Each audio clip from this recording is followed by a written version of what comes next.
Bedwal sir आणि Khandagale sir यांच्या माध्यमातून आमच्यापर्यंत पोहोचवली।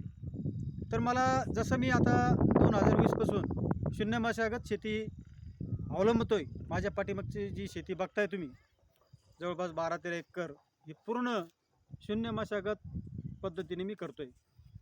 ट्रॅक्टर नाही, बैल नाही, निंदन नाही, खुरपण नाही, फक्त तणनाशकाच्या द्वारे। तर मी या मजुराच्या संकटापासून मुक्त झालेलो आहे।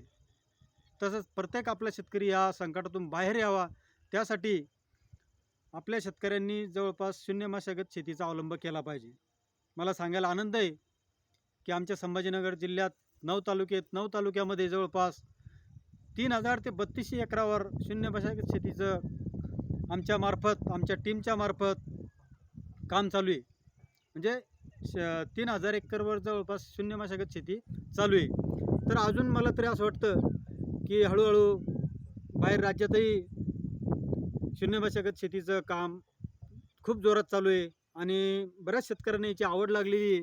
कारण आता बऱ्याच ठिकाणी जर पाहिलं तर मजुराची टंचाई पाहता खूप परेशानी, बिकट परिस्थिती आहे। त्याच्यासाठी शेतकरी इकडं वळत आहेत आणि मला या मराठवाडा मुक्ती संग्राम दिनाच्या औचित्य साधून मला हे सांगायचं वाटतं की जेही हा शेतकरी हा व्हिडिओ बघेल त्यांनी शून्य मशागत शेती काय हे समजून घ्यावं आणि शून्य मशागत शेतीकडे वळावं।